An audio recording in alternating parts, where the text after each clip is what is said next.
another inspirational talk. Now, I guess I just want to welcome you to today's talk. We're going to transition from last week's talk on listening into the other side, which is communicating. And understand that George Bernard Shaw said that the single biggest problem with communication is the illusion that it has even taken place. Okay? What I want you guys to understand is that there's a lot of talking going on, but there's very little communication. And today I'm going to give you one big key to becoming a better communicator, but also what communication is, so you know whether it's taking place and you can become better at it, work on it. So stay tuned for that today.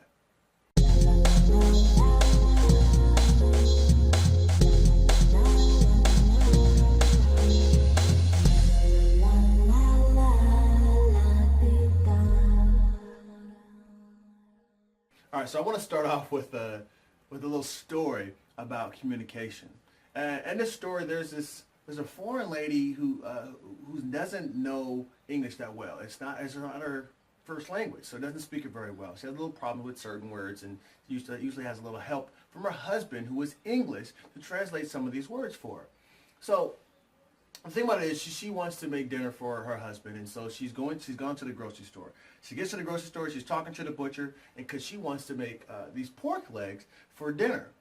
And she can't figure out quite how to say pork leg or communicate that properly, so she just pulls her skirt up a little bit, points to her leg, up her thigh, and the butcher gets it, gives her the pork leg that she's looking for. She goes home, makes dinner.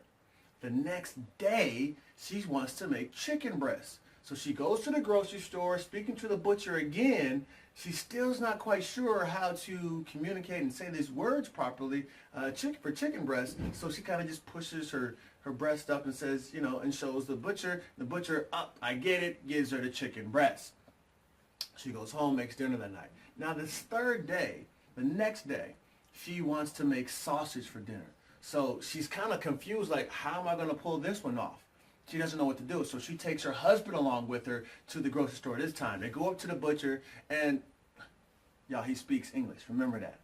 He just speaks English to her. See, there's the thing, there's the key with being a good communicator, is understanding how to use different forms of communication, different ways of getting our message across so that we can communicate properly.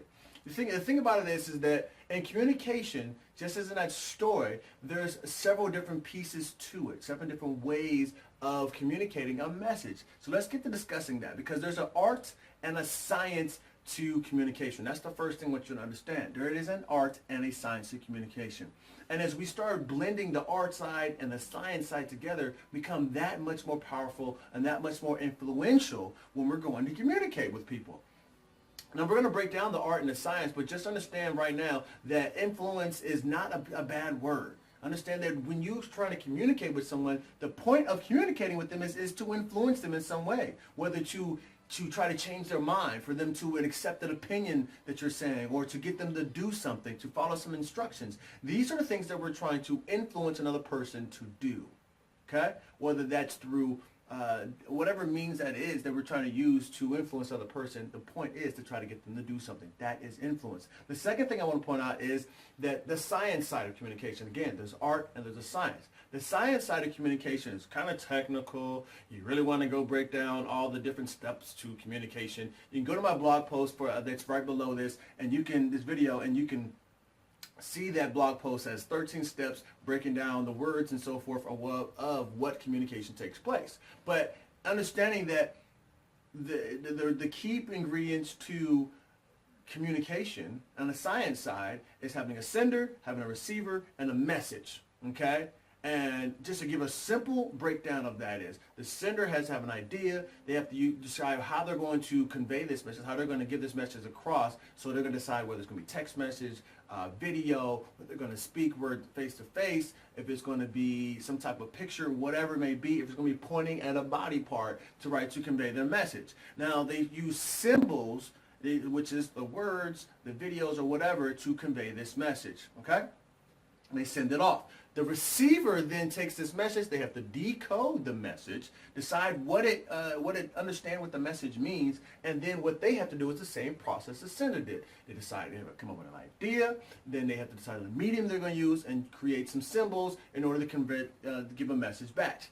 They give a response. Now, the first hash from the sender to the receiver is called the message. When it goes back from the receiver to the sender, that is called feedback. According to the science of communication, if you don't have both halves, you don't complete that loop, you do not have communication. Okay? So you need both halves to have communication. Just understanding that one simple piece will help you become more effective in your communication. It doesn't mean people will really enjoy what you're saying. They won't be necessarily entertained with what you're saying, but you can communicate effectively. It's the reason why we can communicate effectively with computers, because we type in a command, it gives us a response back. That is communicating with the computer, okay, on the simplest terms. So that's the science side. But the art side, as we spoke of, is what adds emphasis. It adds meaning. It adds more color. It's more delicate form of communication. Now, what that means is that there's more to communication than the words that we're going to speak. We're talking about face-to-face or communicating on video and so forth. What we're actually communicating is through our body language. We're communicating through our voice inflection. Are we speaking high or speaking low? Are we speaking really fast or are we speaking very slowly? Are we looking the camera in the eye or looking the person in the eye? How are we standing off square, our shoulders square to you, or are they turned off to the side? What does our body language say? It is communicating a message that is stronger than with the words that we're actually using. Not only that, when it comes to the written language, you have different things. You have punctuation, you have exclamation points, you have periods, you have dots. You can write bigger, you write bolder, you can underline. All these different ways of communicating will let you know, add emphasis or an art form to your communication so that people can get your point, to get your message. As long as all the beautiful body language that I'm using with my hands and gestures and so forth. These are all part of the art form of communication. Now, one other piece that I really want to point out here on the art side is that we want to speak with truth. We want to speak life into people, okay? Because when you understand the art side of communication, you can become very influential in what you're doing. And this is what the art side is, what the con artists or hustlers may be using when they're trying to communicate with people. They're very key at using direct eye contact and speaking very softly, using body language, or not only that, and using misdirections with the body language and speaking the words that you want to hear to make you feel the way they want you to feel. Now, just being technical part of communication, they understand that, but understanding the art side of communication, they become more influential and more subtle with the way they're doing these things. So using these things these tips that I'm giving you right now, you can become a better communicator. Do not do it to manipulate people. This is to help people. It's to be influential with your friends, your family, your coworkers, your kids, and so forth, right?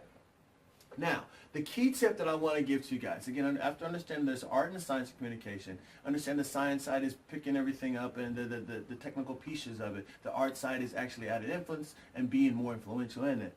The key piece of being an effective communicator is this.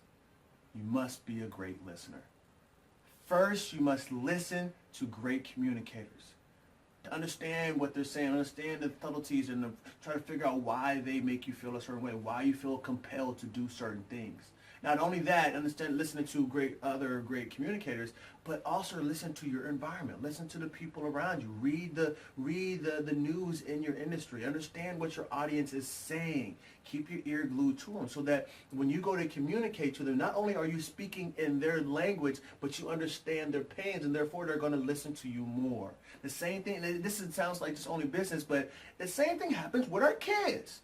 Our kids are whispering to their friends about things that are going on in their life. They're texting back and forth to their kids about what's going on in their life. Not only that, their body language tells you what they're saying, how they're feeling that day, or what's going on in their life. If we're listening, we're becoming more aware to what's going on and what our audience is communicating to us. We must become effective listeners. You can go back to last week's post where I talked about 7 reasons why you need to start listening better, and pick up some tips on to motivate you to start becoming a better listener. It will help you become a better communicator.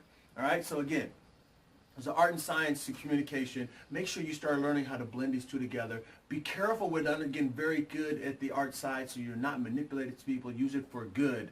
Use it for good. All right, and you guys, and the key again is to be a great listener.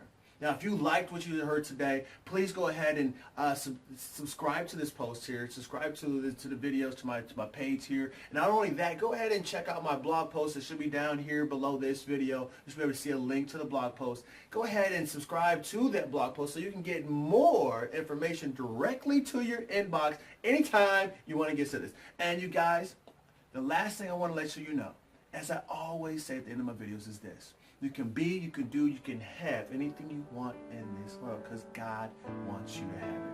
You just got to believe. You can live a life of no doubt, just blessings. And I'll show you how right here. I love you. Talk to you later.